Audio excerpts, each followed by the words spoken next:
볼 성경 말씀은 로마서 1장에서 보겠습니다.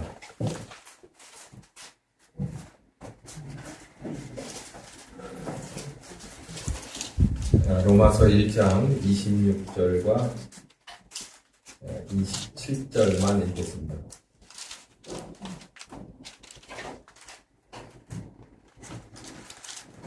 같이 읽읍시다. 이를 인하여 하나님께서 저희를 부끄러운 욕심에 내어버려 두셨으니 곧 저희 여인들도 순리대로 쓸 것을 바꾸어 영리로 쓰며 이와 같이 남자들도 순리대로 여인 쓰기를 버리고 서로 향하여 음욕이 보일 듯하며 남자가 남자로 더불어 부끄러운 일을 행하여 저희의 그릇 때문에 상당한 보응을 그 자신에게 받았느니라. 죄에 관한 이야기를 이제 세 번째 하고 있습니다. 이제는 죄의 기본적인 것들을 떠나서 이제 서서히 결과예요. 그러니까 이제 봄에 씨앗을 뿌리거나 모종을 심어요.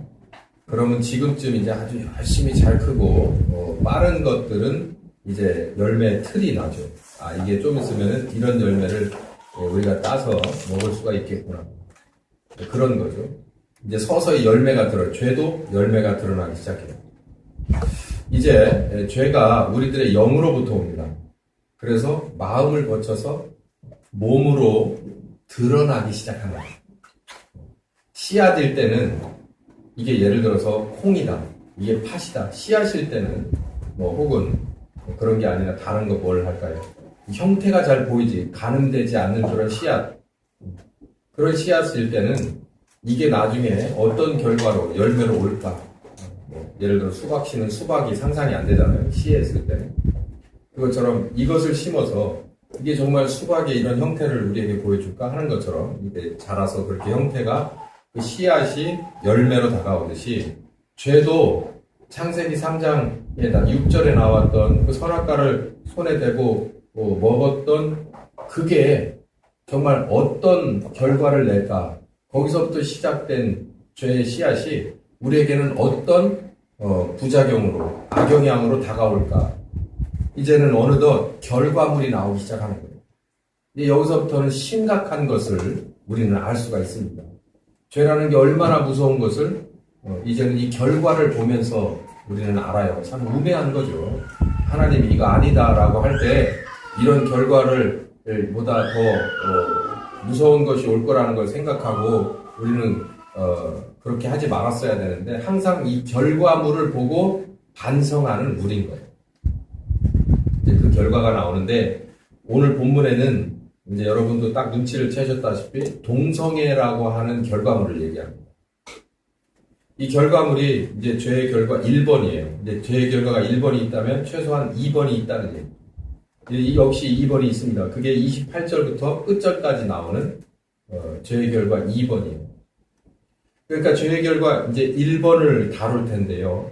1번과 2번. 그러니까 죄의 결과의 두 종류는, 두 결과물은 이렇게 다릅니다. 하나는 몸으로부터 몸에 해당하는 죄로 귀결되는 열매가 맺어져서 끝나버리는 죄의 결과가 1번이고, 그 다음에 마음에서부터 큰 부작용을 죄의 결과를 내서 몸으로써 이루어지는, 이게 다 같은 맥락이지만 제가 이렇게 두 가지로 구분을 해봤어요. 죄의 결과 1번. 죄의 결과 1번을 26절에서 27절 우리가 읽었던 본문을 가만히 사려 깊게 읽어보시면 이런 일종의 공식이 나옵니다. 그게 뭐냐면 부끄러운 욕심이 이게 발단이에요. 그 부끄러운 욕심이 뭔지 좀 궁금하구나. 이제 부끄러운 욕심이 뭔지 제가 아주 자세하게 알려드릴 거고, 이 부끄러운 욕심이 변태를 하게 되면, 이게 성장을 하게 되면 순리를 버리고 영리를 찾는 그런 게 돼요. 이 순리가 버려지고 영리를 찾는다는 건, 이 순리라고 하는 건 진리입니다. 진리는 곧 하나님이시죠. 하나님이 원하시고 계획하고 하나님이 하라고 한 방향이 순리입니다. 그러니까 모든 건 순리로 풀어야지 이렇게 얘기를 하잖아요. 근데 그건 세상 밖에서의 순리의 얘기고 우리 신자에게 있어서 순리는 무조건 기준이 하나님이에요. 그 하나님의 기준으로 우리는 영적으로 그리고 마음으로 품고 그리고 몸으로 행동하면서 살아야 맞습니다. 그런데 그렇게 안 하고 영리라는 건 반대로 간다는 거예요. 뭐 때문에? 부끄러운 욕심이라고 하는 걸 이걸 이제 우리가 좀 풀어내야 돼요. 이것 때문에 결과적으로 반대를 한다는 거예요. 우리가 애들을 미운 7살, 요즘은 몇 살로 내려왔나요? 5인가요? 제가 볼 때 한두 살로 내려와야 될 것 같습니다. 지금 여기 보니까. 반대로 하잖아요. 이거 이렇게 하지 마라. 그러면 애들은 꼭 대부분 한 99.9%가 반대를 해요. 관종이라 그러나. 어쨌든 저도 어린 시절에 그랬을 테고 애들도 또 그렇습니다. 전혀 바뀌잖아요. 사람은 참 이상해요. 순리대로 애들에게 있어서 순리는 부모님이죠. 우리에게 있어서 신자된 우리에게 있어서 순리는 하나님이잖아요. 근데 애들 입장에서 순리된 부모님의 얘기를 안 듣고 어쩌면 그걸 좀 이렇게 어기는 재미로 살아가는 것 같아요. 제가 이제 억지를 쓰는 건데 그런 것처럼 부모 입장에서는 느껴집니다. 잘 따르다가도 그 순리가 갑자기 애들의 마음에 실어져서 반대로 청개구리처럼. 여기 이제 그런 얘기가 나오는 거예요. 그 원인의 발단이 뭐냐? 부끄러운 욕심이다. 그러니까 이 부끄러운 욕심이라는 걸 좀 풀어내야 되는데 그걸 이제 4가지로 제가 좀 이렇게 설명을 해봤습니다. 이 부끄러운 욕심 안에는 이런 얘기가 있어요. 하나님을, 그러니까 영이신 하나님을 형상, 눈으로 보는, 그러니까 성경은 그걸 우상이라고 말하고 있거든요. 하나님을 우상화하려고 한다. 근데 이 얘기 굉장히 중요한 얘기고요. 두 번째는 마음의 정욕으로 몸을 욕되게 한다. 이것도 참 의미 있는 얘기인데 마음의 욕심이, 그러니까 정욕이라는 건 쉽게 그냥 욕심입니다. 욕심. 어떤 종류의 욕심인지도 제가 이제 가르쳐 드릴 텐데 마음에서 품은 욕심이 마음이 이렇게 하기를 원해. 내가 이걸 원해. 원하면 제가 이 물을 원해 그러면 손으로 행동해 버리잖아. 이게 아니라 마음으로 이 물을 마셨으면 좋겠다 이 욕심. 이게 이제 마음의 원함이거든요. 마음의 욕심이거든요. 이 마음의 욕심이 좋지 않은 거겠죠. 분명히 눈치를 채면 몸을 욕되게 한다는 거예요. 더럽게 한다. 몸을 타락하게 한다. 이 얘기죠. 뭐가? 잘못된 마음의 욕심. 그럼 잘못된 마음의 욕심이 뭔가? 또 그건 왜 몸으로 표출될 수밖에 없는가? 요것도 공부를 해야죠. 피조물을 조물주보다 더 경배한다. 이게 이제 이 부끄러운 욕심 중에 하나인데, 이제 요 얘기는 우리가 한 2-3번 반복되는 얘기니까, 이제 좀 짧게 설명하고 지나가고. 그래서 부끄러운 욕심이다. 이렇게 얘기해요. 요 3가지가 다 합쳐져서 바울은 뭐라고 그냥 표현했냐면, 부끄러운 욕심이다. 이렇게 얘기합니다.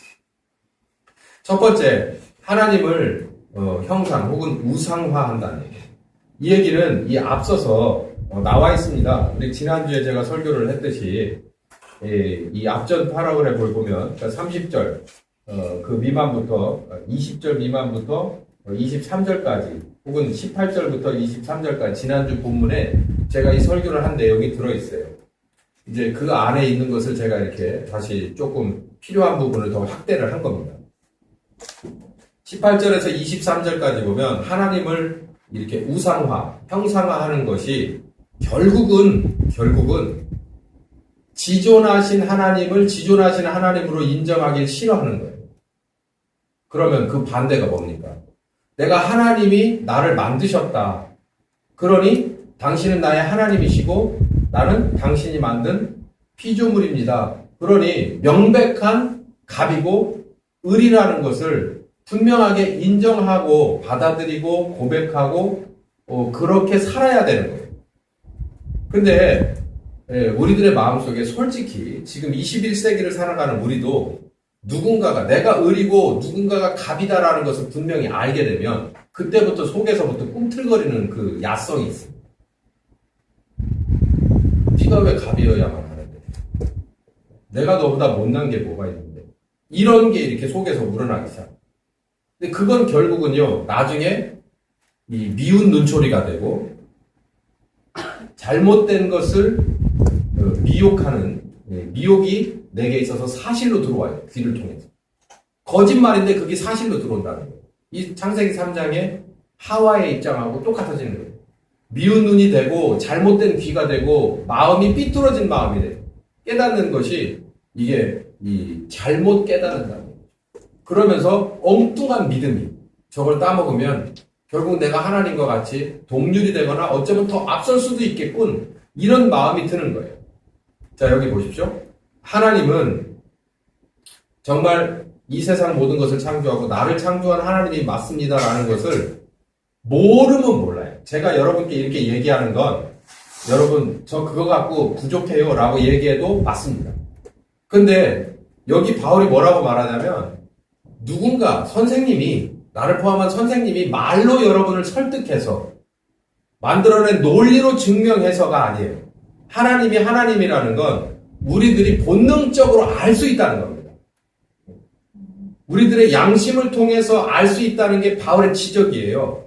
나는 양심이 있는데도 그거 양심이 있는 건 알아. 근데 하나님은 모르겠어. 그건 거짓말이라는 말이에요. 제가 거짓말이라고 정죄를 해도 영향력이 뭐가 있겠습니까? 근데 하나님이 니들에게 양심이 있는데 나를 모른다고? 그건 아니야 라고 하나님이 정죄해버린다는 걸 잊어버리면 안 돼요. 내가 지금 양심상도 하나님 안 보여요. 아무리 얘기를 해도 그건 당신의 고백일 뿐이에요. 제가 정죄를 해도 제가 무슨 영향력이 있겠습니까? 오히려 비난을 받겠죠. 당신이 뭘 알아. 근데 여기 성경을 보니까 바울이 얘기하는 게 바울 얘기가 아니라 하나님 얘기를 하는 거예요. 하나님 입장에서 네가 나를 모른다고 너 내 눈 똑바로 쳐다보고 얘기해. 이 말이에요. 네가 내가 나라는 존재를 인정할 수 없다고? 진짜야? 하나님이 이렇게 추궁한다는 얘기죠. 추궁받았을 때 아닙니다. 여기 저는 예외입니다라고 얘기할 사람이 없을 거다라고 바울이 지금 귀뜸을 해주고 있는 거예요. 어깃장 놓지 말란 얘기지. 하나님 앞에 정직해져라. 하나님 안다는 얘기예요.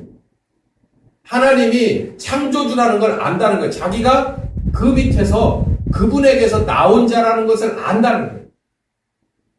그런데 그 다음 행동이 마음이 전혀 아니에요. 감사하거나 감사는 순종이라고 제가 가르쳐 드렸죠.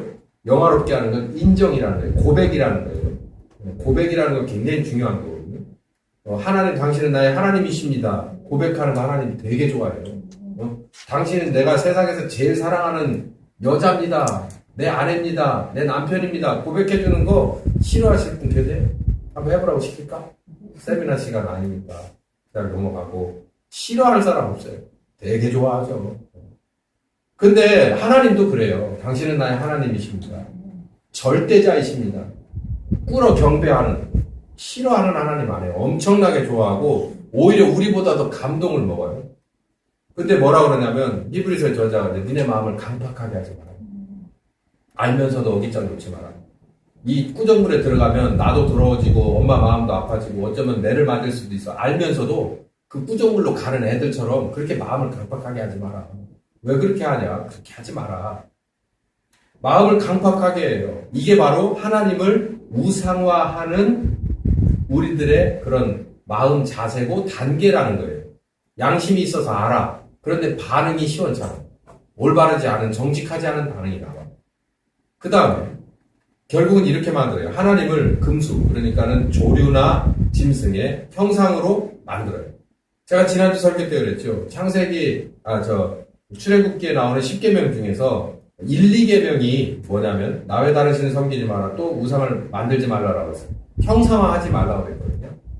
근데 이렇게 만들어요. 그럼 왜 그럴까? 제가 아론이 백성들이 원해서 금가락지 다 기증받아가지고 금송아지 만들었다가 하나님에게 큰일 난 거 제가 말씀드리면서 제가 설명을 했잖아요. 내가 하나님도 만들 수 있어요. 자, 하나님을 내가 만들 수 있다면, 그러니까 그 앞에 가서 경배하는 게 뭐냐면 하나님을 배후 조종하는 거예요. 그러니까 제가 가끔 설명하잖아요. 알콜 램프 진이요. 알콜 램프 진이를 신받드니까 걔는 늘 갖고 다녀요. 품고 다녀요. 이걸 따로 떨어뜨리잖아. 그러면서 평상시에는 안 꺼내놔. 그러니까 지가 할 수 없는 뭔가가 있을 때는 꺼내놓고 문질러요. 이 우화가요. 정말 아주 정확한 비유입니다. 우상화 작업은 그거예요. 하나님을 하나님을 자기가 만들 수 있다는 거예요. 또 자기가 만들었으니까 자기가 원하는 대로 원하는 때에 원하는 만큼 조종할 수 있다고 생각하는 거예요. 이 얘기를 하다가 스데반이 돌 맞아 죽었습니다. 진정한 종교개혁은 이런 거예요. 스데반이 그랬잖아요. 야, 니들이 저 따위 성전 만들어 놓고 하나님을 저 박스 속에 감출 수 있을 것 같아? 가둘 수 있을 것 같아? 지존하신 하나님을? 위로는 하나님의 보좌고 아래로는 하나님의 발등상인데 하나님을 요만한 성전 안에 가두고 이러니까 애들이 확 돌아가 버려요. 그래서 돌멩이 들었거든요. 그 다음 나올 얘기가 뭐예요? 니들이 하나님을 조종할 수 있을 거라고 생각해? 이 금수의 형상으로 만든다는 건 우상화한다는 것. 영이신 하나님을 영으로서 받들지 않고 우상화한다는 건 그 자체가 어마어마한 아주 반역입니다. 반역. 하나님을 형상화한다는 거. 그래서 형상을 만들지 말라고 하는 거예요. 근데 이렇게 형상으로 만들어버렸다. 물론요. 이 글을 읽는 사람들은 반절은 유태인. 그러니까 유태인들은 하나님을 형상화하지 않거든요. 물론 형상하지 않는다는 계명을 지키기 위해서 하나님이 이런 건 아니지만 이 성전이나 제사법이나 이런 걸 형상화해가지고 섬기니까 내내 이면적인 유대인이 아니라 표면적인 유대인이기 때문에 이건 문제가 있는 사람들은 마찬가지고 반절은 이방인 출신 기독교인잖아요. 이 로마 교회의 이 구성 요소가 다른 이방인들도 많이 이 교회로 편입된 사람들이 있을 거란 말이에요. 그런 사람들에게는 쉽게 와닿는 얘기지만 이스라엘 사람들에게는 쉽게 와닿지가 않아요. 왜냐하면 형상화를 안 한다고 생각했기 때문에. 그러나 하나님이 보실 때 그 당시에 이스라엘이 율법이나 성전이나 제사법이나 또 사두개인이나 바리새인들이 하는 짓도 똑같고 이방인들이 당신은 이 다실론을 가진 로마 제국의 시대잖아요. 그러니까 어느 것이 오직 신이다라는 게 아니라 모든 게 신이고 모두가 우리를 위한 신이다. 우리 인간을 위한 신이다라는 것으로 평정돼 버린 거예요. 종교로 평정된 그런 로마 제국에서 사람들은 이 얘기를 들으면 깜짝 놀랄 얘기예요. 자, 하나님을 우상화해요. 지금도 우리 그러냐는 거예요. 이게 어디로 귀결된다고요? 동성애로 귀결된다고요. 뭐 하려고 하는 게 하나님을 내 주머니에다 넣으려고 하는 거예요. 제가 제 밑에 뭔가를 두면서 여러분은 제외입니다. 여러분은 제가 섬겨야 될 대상이고 제가 여러분을 돌봐야 될 대상이기 때문에 그러나 이제 제 주관이 이런 게 좀 있어요. 제가 예를 들어서 제 자식을 대하는 거나 또 저희 집에 있는 거의 자식과 같이 오래 산 개가 한 마리 있습니다. 얘를 이렇게 대할 때 제 아내는 제 상전이니까 제외하고 요 셋을 대할 때 공통적인 제 공식 하나가 있어요. 그게 뭐냐면 이 셋이 큰아들, 작은아들, 그 다음에 그 옆에 있는 같이 오래 산 녀석 하나 나를 주인으로 생각하지 않으면 나를 이 집에서 대장으로 생각하지 않으면 절대 용납하지 않습니다. 쉽게 말하면 머리를 써서 나를 이용해 먹으려고 하는 것을 전 절대 받아들이질 않아요. 뭐 하는 건 다 받아주냐면 사실대로 말하고 이런 게 잘못됐는데 혹은 이런 게 필요한데 이렇게 해주세요라고 하는 건 받아줘요. 그건 제가 없는 것이라도 어떻게든 해서 해결하려고 합니다. 그 문제. 근데 이걸 머리를 써가지고 속여가지고 나를 지미트를 놓고 본다? 그건 절대 지금까지 용서한 적이 없어요. 그러니까 이게 하나님을 형상화한다는 게 바로 이게 저는 이렇게 말씀을 공부하고 성령님을 따라가면서 애들의 모든 것을 다 받아줍니다. 웬만한 거. 근데 이런 건 안 돼요. 위아래를 분명히 하란 말이에요. 내가 잘못된 거 잘못됐다고 고백하고 내가 이런 거 하고 싶어요 라고 얘기하는 건 아무 상관없어요.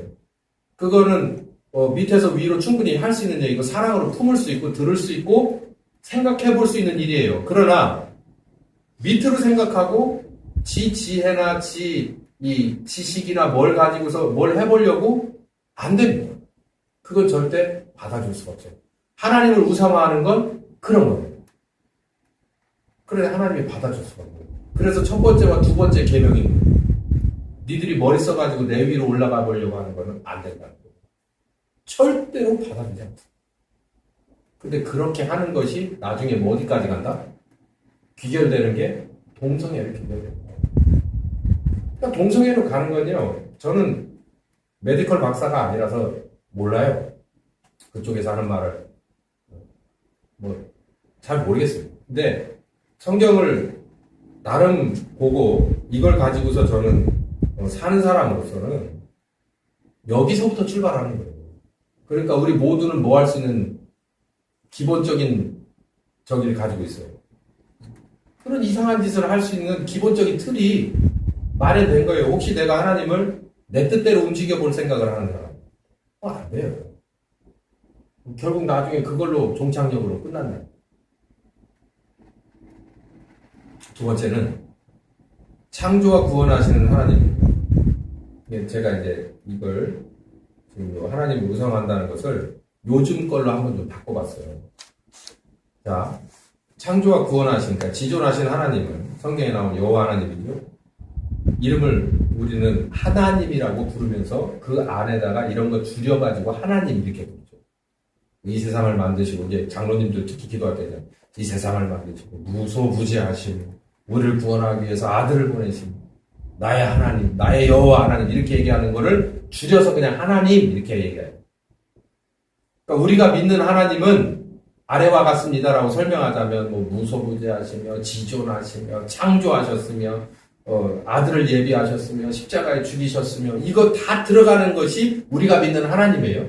그걸 여호와 하나님이다 이렇게 말하면 되는 거예요. 근데 이렇게 바꾸려고 노력을 해요. 분명히 악의 세력이 그렇게 하겠죠. 그냥 가하시라고. 이거는 직역하면 신이에요. 근데 신이 크레파스가 이 무지개가 빨주노초 파나무 7가지예요. 그러니까 사람들이 생각하는 신이 다 달라. 근데 우리는 통일돼야 돼요. 뭘로? 여호와 하나님으로 통일이 돼야 돼요. 근데 신이라고 하면 이거는 네가 생각하는 신, 그러니까 네가 만든 신, 내가 만든 신, 네가 만든 꽃신, 내가 만든 집신, 신이 다 다른 거예요. 색깔도 다르고 성격도 다르고 필요에 따라 만드니까. 그러니까 이걸 불타게 하는 거예요. 니네가 말하는 하나님이, 우리가 말하는 하느님이, 늘림이 그냥 신이 뭐가 다르냐고. 거기서부터 혼돈이 오기 시작하는 거예요. 이 어감에서부터. 그러니까 굳이 옛날 어르신들이, 선배 목사님들이나 장로님들이 하늘님이라고 절대 하지 마. 또 하느님도 안 된다. 하나님이라고 밑도 끝도 없이 한 것 같지만 저는 어느 글자에 매이라고 이 설교를 하는 게 아닙니다.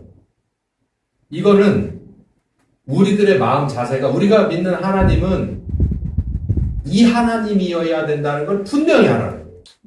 분명히. 여기에다가 이상한 거 집어넣지 말라는 거죠. 근데 그렇게 물타기를 하려고 무지하게 애를 써요. 애를 써. 네, 나사렛 예수 그리스도 하나님의 아들 닉투스잖아요. 물고기.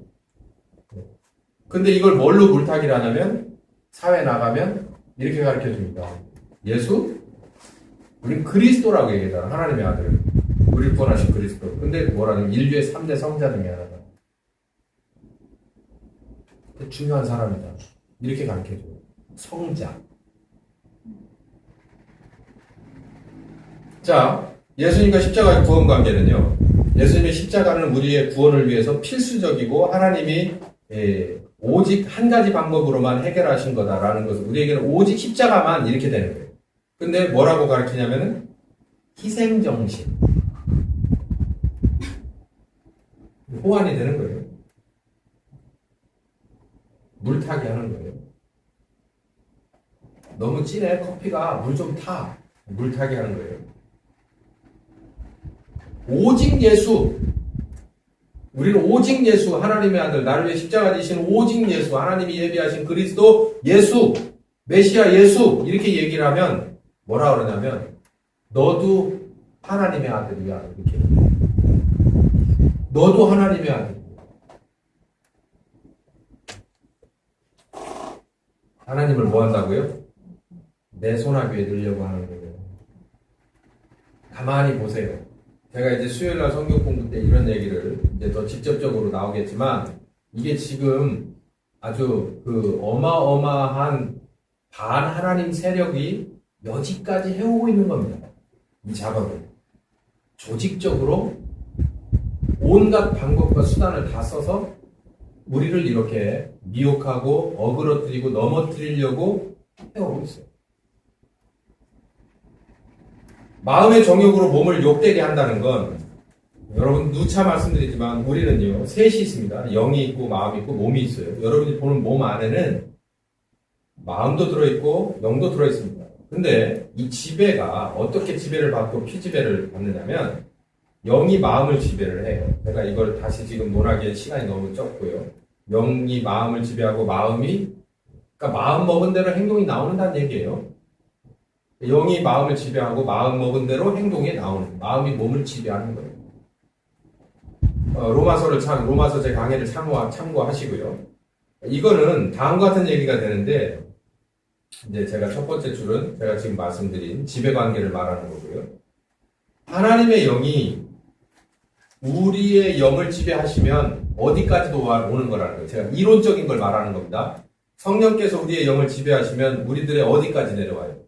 몸까지도 지배하게 된다는 거예요. 이거는 이론이에요. 물론 바울은 그 중간에 끊어지는 것을 문제다라고 얘기하고 있는데, 오늘 그 얘기가 아니라 이론을 얘기하는 거예요. 자, 이걸 왜 얘기하냐면, 사탄이 우리의 영을 지배하면 몸까지 그냥 일사천리로 죄인으로 만들어버려요. 죄인의 행동으로 만들어버려요. 그러니까 마음의 정욕으로 몸이 욕되게 된다는 건, 누가 그 사람을 지배하고 어떤 목적과 어떤 욕심을 주느냐에 따라서 그 사람의 몸이 욕될 수도 있고 거룩될 수도 있다는 얘기가 나오는 거죠. 이게 그러니까 마음의 정욕으로 몸이 욕되게 된다는 거예요. 이거는 속절없이 그렇게 되는 거예요. 내 마음이 그런 마음으로 가득 차 있어요. 이런 욕심으로 가득 차 있어요. 그러면 행동으로 나오게 돼 있다는 거예요. 그 얘기를 하는 겁니다.